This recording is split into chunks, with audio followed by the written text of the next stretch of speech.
అధికారంలోకి వచ్చాక తొలి సంతకమేమో మెగా డిఎస్సి మీద పెట్టారు అధ్యక్ష. 6 నెలల్లో డిఎస్సి ఉద్యోగాలు భర్తీ చేస్తామన్నారు అధ్యక్ష. 9 నెలలు అయింది అధ్యక్ష, ఒక్క టీచర్ పోస్ట్ కూడా భర్తీ చేయలేదు అధ్యక్ష.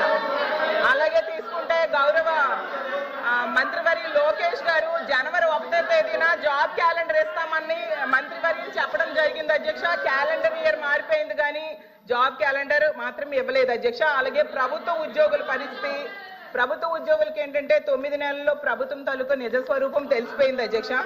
ఎందుకంటే ఒక్క డిఏ కూడా 9 నెలల్లో ఇవ్వలేదు అధ్యక్ష. అసలు ఒక్క డిఏ కూడా ఇవ్వని ఏడాది ఏదైనా ఉందంటే అది ఈ కూటమి ప్రభుత్వంలో ఉన్న ఈ పరిపాలనలోనే అధ్యక్ష. అలాగే అధికారంలోకి రాగానే ఐఆర్ ఇస్తామన్నారు అధ్యక్ష. 9 నెలలు అయింది, 9 పైసలు కూడా ఇవ్వలేదు అధ్యక్ష. ఉద్యోగులకేమో పిఆర్సీ ఇస్తామన్నారు అధ్యక్ష. గతంలో జగన్మోహన్ రెడ్డి గారు వేసిన పిఆర్సీ కమిషన్ చైర్మన్ ఏమో బెదిరించి రాజీనామా చేయించారు అధ్యక్ష. ఇప్పుడు 9 నెలలు అయినా కూడా కొత్త చైర్మన్ ని అపాయింట్ చేయలేదు అధ్యక్ష. అధ్యక్ష చైర్మన్లు బెదిరిస్తాయంట అధ్యక్ష. ఎక్కడ బెదిరించా? మేడం గారు వైకాపా ప్రభుత్వం అనుకుంటున్నారు. ఇది ఎన్డీఏ ప్రభుత్వం అధ్యక్ష. ఇక్కడ ఎవరిని బెదిరించట్లేదు. చట్టపరంగా ఏమన్నా చేస్తాం. చైర్మన్లు బెదిరించాలంటే ఎట్లా అధ్యక్ష? ఇది సిపిఎస్ రద్దు చేస్తారన్నారు, రద్దు చేస్తారా చెప్పనండి సార్. సరెండర్లు ఎన్ని పెండింగ్ పెట్టి వెళ్ళారు సార్. పోలీస్ సోదరులు రావాల్సిన సరెండర్ చాలా పెండింగ్ పెట్టాం. మన ప్రభుత్వ అధికారులకు వచ్చిన సరెండర్ మనం 1 సరెండర్ క్లియర్ చేస్తాం సార్. బ్యాలెన్స్ కూడా క్లియర్ చేస్తాం సార్. జీతాలు సకాలంగా 1వ తారీఖు నాడు చెల్లిస్తున్నాం. ఎన్ని చేస్తున్నాం? సింపుల్ గా ఇట్లా చైర్మన్లు బెదిరించారంటే మీరు ఒప్పుకుంటే ఎట్లా అధ్యక్ష? ఇది దయచేసి అర్థం చేయండి అధ్యక్ష. ఎన్ని రికార్డు నుంచి తొలగించాలి అధ్యక్ష. చైర్మన్లు బెదిరించాం, ఇది కరెక్ట్ కాదు అధ్యక్ష. దయచేసి అర్థం చేసి కోరుతున్నాం. 9 నెలల్లో కాంట్రాక్ట్ ఉద్యోగులు, అవుట్ సోర్సింగ్ ఉద్యోగులు రోడ్డెక్కే పరిస్థితి అయితే వచ్చింది అధ్యక్ష. వీటన్నిటి మీద కూడా గవర్నర్ గారు అయితే తన ప్రసంగంలో చెప్పలేదు అధ్యక్ష. అలాగే చంద్రబాబు నాయుడు గారు, పవన్ కళ్యాణ్ గారు వీళ్ళు లేకపోతే మోడీ గారు ప్రభుత్వమే ఉండదు అనేసి పెద్దలందరూ చెప్తూ ఉంటారు అధ్యక్ష. అంటే చాలా మంచి అవకాశం. నేను ఒప్పుకోవట్లేదు. ఐఎమ్ సారీ అధ్యక్ష. No no no no no. ఎవరు చెప్పారు అధ్యక్ష? అది ఎవరు చెప్పారు? ఎవరు చెప్పారమ్మా? ఎవరు చెప్పారు తల్లి? ఎవరు చెప్పారు సార్? అధ్యక్ష రాష్ట్ర ప్రయోజనాల కోసం అన్కండిషనల్ గా ఇటు చంద్రబాబు నాయుడు గారు కానీ అటు పవన్ కళ్యాణ్ గారు కానివ్వండి, ఇద్దరు నాయకులు కలిసికట్టుగా ఇండియాకి సపోర్ట్ చేశారు. ఎన్నికల ముందల, ఎన్నికలు అయిన తర్వాత రిజల్ట్స్ వస్తుంటే కరెక్ట్ గా 1 అవర్ తర్వాత గౌరవ ముఖ్యమంత్రి చంద్రబాబు నాయుడు గారు స్వయంగా హోంమంత్రి గారికి, ప్రధానమంత్రి గారికి ఫోన్ చేసి కంగ్రాచులేషన్స్, కలిసికట్టుగా ఈరోజు ఎన్డీఏ ప్రభుత్వం 3వసారి ఏర్పడుతుంది అని అన్కండిషనల్ సపోర్ట్ ఇచ్చాం అధ్యక్ష. మేము పదవులు అడగలేదు అధ్యక్ష. రాష్ట్రానికి నిధులు ఇవ్వండి, రాష్ట్రాన్ని కాపాడండి, దివాలా ఎత్తేసింది, చాలా ఆర్థిక ఇబ్బందులు ఉంది, గత ప్రభుత్వం చేతకంతనం వల్ల ఇబ్బంది పడుతున్నాం, మీరు ఆదుకోండి అని చెప్తే రైల్వే జోన్ తీసుకొచ్చా అధ్యక్ష. విశాఖ ఉక్కుని కాపాడే అధ్యక్ష. చివరి అమరావతిని నిధులకి తీసుకొచ్చా అధ్యక్ష. పోలవరంకి నిధులు తీసుకొచ్చా అధ్యక్ష. అది ఈ రోజు మన ప్రభుత్వానికి ఉన్న చిత్తశుద్ధి అధ్యక్ష. మేము ఎక్కడ చెప్పలేదు అధ్యక్ష. దయచేసి మేడం గారు has to withdraw that point. మేము ఒప్పుకోవట్లేదు అధ్యక్ష. అది మటుకు ఏదో మేము సపోర్ట్ చేయకపోతే మేము ఎక్కడో చెప్పినట్లు ఇది సత్యదూరం అధ్యక్ష. మేడం గారు has to withdraw that point అధ్యక్ష. ఇది చాలా సీరియస్ గా మేము తీసుకుంటాం అధ్యక్ష. అందరూ అంగీకరించాల్సిన నిజం, మన రాష్ట్రంలో ఉన్న ఎంపీల మీద కేంద్ర ప్రభుత్వం ఆధారపడి ఉంది అనేది నిజం కదండి అధ్యక్ష. సో ఇది చాలా మంచి అవకాశం అని చెప్తున్నారు అధ్యక్ష. అధ్యక్ష చూడండి అధ్యక్ష, మాట మార్చుతారు. స్టేట్మెంట్ ఏంటి? మనోడే రాస్తున్నారు, స్టెనో ఉన్నారు, స్టేట్మెంట్ ఏంటి అధ్యక్ష? నేను అది రికార్డ్ నుంచి తొలగించాలి అధ్యక్ష. అది సీరియస్ అలిగేషన్. సీరియస్ అలిగేషన్ చేశారు మేడం గారు. మా పైన ఆరోపణలు చేస్తున్నారు. నేను ఎక్కడో స్టేట్మెంట్ ఇచ్చినట్టు మాట్లాడినట్టు ఉంది, లేదా తెలుగుదేశం పార్టీ సభ్యులు ఏదో స్టేట్మెంట్ ఇచ్చినట్టు మాట్లాడారు. కరెక్ట్ కాదు అధ్యక్ష. నో మేడం గారు వస్తే విత్డ్రా దట్ అధ్యక్ష. చాలా స్పష్టంగా అధ్యక్ష మేడం గారు ఏమన్నారంటే మేము ఎక్కడో స్టేట్మెంట్ ఇచ్చినట్టు, మా పైన కేంద్ర ప్రభుత్వం ఆధారపడి ఉంది అని వక్రీకరిస్తూ మేడం గారు స్టేట్మెంట్ ఇచ్చారు అధ్యక్ష. నేను మళ్ళీ చెప్తున్నా, అన్కండిషనల్ సపోర్ట్ చేశాం, రాష్ట్ర ప్రయోజనాల కోసం చేశాం. గత 9 నెలలు పూర్తి చేయలేదు సార్. మీరేమన్నారు అధ్యక్ష? ఒక్క నిమిషం. మీ నాయకులు ఏమన్నారు అధ్యక్ష? పులివెందుల ఎమ్మెల్యే ఏమన్నారు? గతంలో మెడలో ఉంచి ప్రత్యేక హోదా తెస్తాన్నారు. ఏమైంది? మెడలో ఉంచి ప్రత్యేక హోదా తెస్తానని ఆనాడు చెప్పారో చెప్పలేదా? అన్ని బిల్స్ మీరు 5 సంవత్సరాలు సపోర్ట్ చేశారు. ఏమైంది? ప్రత్యేక హోదా తీసుకురాలేదు.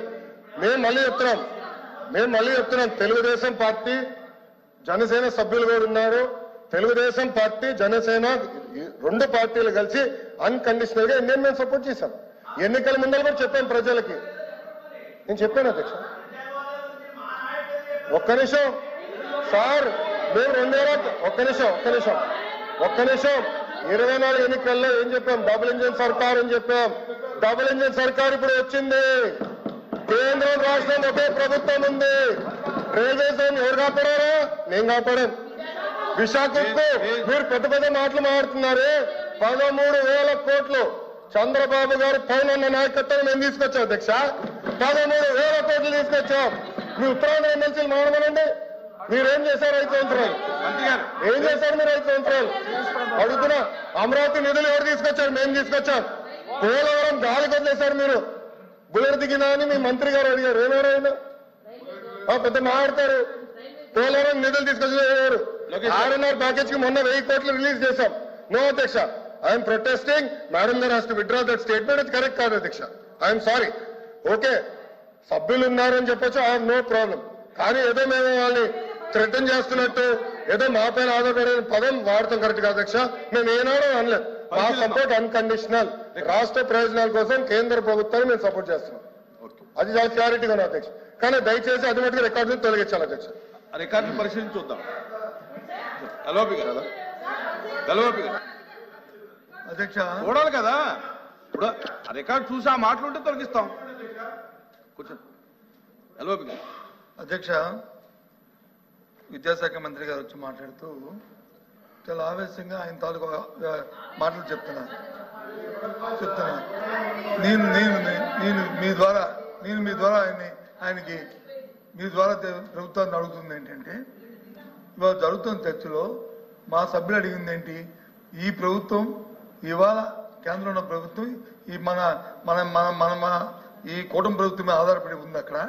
కాబట్టి ఈ రాష్ట్రానికి కావాల్సిన ప్రయోజనాలు రావాలనేది ఆవిడ ఉద్దేశం. ఆవిడ తాలూకు ఉద్దేశం. ఆవిడ ఉద్దేశం ఏంటి? ఆ ఉద్దేశాన్ని కాదు అవునా అనేది మంత్రి గారు దయచేసి మంత్రి గారు ఆయన చెప్పిందంతా చెప్పండి. ఆయన చెప్పింది పూర్తయిన తర్వాత మీరు మాట్లాడండి. మళ్ళీ ఏమనుకో, డోంట్ థింక్ అదర్వైజ్. ఎందుకంటే మాట్లాడండి. మళ్ళీ మీరు చెప్పండి. ఆమె చెప్పింది అది కాదు, మా మీద ఆధారపడలేదు, లేదు మాకు అవసరం లేదు అని అంటే అదొక వేరే విషయం. ఇప్పుడు మీరే చెప్తున్నారు రాష్ట్ర ప్రయోజనాల గురించే మేము ఉన్నామని. ఎస్, రాష్ట్ర ప్రయోజనం. ఆ రాష్ట్ర ప్రయోజనాల్లో భాగంగానే ఈ రాష్ట్రానికి ప్రయోజనం కలిగించే ఈ అంశాలు చేయమని చెప్తుంది మా సభ్యురాలు. ఆ ప్రయోజనాలు తీసుకోమనే చెప్తుందే మా సభ్యురాలు. అంతకంటే ఇంకో ఉద్దేశం లేదు. మీరు చెప్తున్నారు ఏమని? అప్రస్తుతంగా సభలో లేని వ్యక్తులను వచ్చి మా నాయకుడు జగన్మోహన్ రెడ్డి గారి పేరు కూడా ఆయన తీసుకున్నారు. మరి అంతకుముందు ప్రభుత్వంలో 2004 నుంచి 2014 నుంచి 19లో ఉన్నప్పుడు ఏంటి మరి ప్రత్యేక పాలన తీసుకుని ప్రత్యేక ప్యాకేజీకి వచ్చి మీరు వచ్చి అయిపోలేదు, అంత మొత్తం అయిపోలేదు. ఆ రోజు రాష్ట్ర ప్రయోజనాలు కనిపించలేదా? ప్రత్యేక ప్యాకేజీ కావాలనే విషయం వారికి తెలియదా? ఎందుకు చేశారు అది? ఎందుకు చేశారు? అప్పుడున్న సందర్భం బట్టి ఆ కార్యక్రమాన్ని లేకపోతే ఈ కర్మ ఎందుకు ఈ రాష్ట్రానికి కర్మ ఎందుకు వచ్చింది? ఎందుకు ఇది గుర్తొచ్చింది? ఆలోచించాలి. కాబట్టి దయచేసి సమయం పాటించి సభ్యులు మాట్లాడుతుందేంటి? తర్వాత మీరు దానికి మీరు రిప్లై చెప్పండి.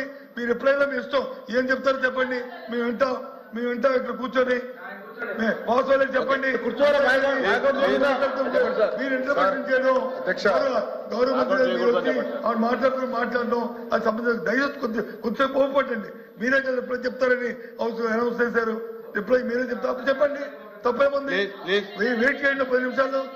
అంతేగాని ఈ విషయాన్ని చెప్పుకునేస్తుంటే ఇది ఎక్కడికి వెళ్తుంది? కాబట్టి దయచేసి మంత్రి గారు సమయం పాటించి సందర్భాన్ని బట్టి మాట్లాడడం అనేది సంబంధించిన నేను తెలియజేస్తాను. లోకేష్ గారు. అధ్యక్ష, ఇప్పుడు హౌస్ ఆంధ్ర రాష్ట్ర ప్రజలందరూ చూస్తున్నారు, లైవ్ లో కూడా చూస్తారు. మేడం గారు మాట్లాడుతూ ఎగతాళిగా మేమేదో అన్నాము మా పైన. మేడం గారు ఒక్క నిమిషం పూర్తి చేయండి. ఎవరో సభ్యులు చెప్పారు, నేను పూర్తి ఎవరికి నేను మాట్లాడలేదు. మళ్ళీ నేను ఇప్పుడు నుంచున్నా, నా ఛాన్స్ మాట్లాడి నేను ఎగతాళి చేస్తూ కేంద్ర ప్రభుత్వంతో మా పైన ఆధారపడి ఉంది అంటాం కరెక్ట్ కాదు అధ్యక్ష. నేను మళ్ళీ చాలా స్పష్టంగా చెప్తున్నా, తెలుగుదేశం పార్టీ కానీ జనసేన పార్టీ కానీ అన్కండిషనల్ గా మేము సపోర్ట్ చేసాం కేంద్ర ప్రభుత్వం.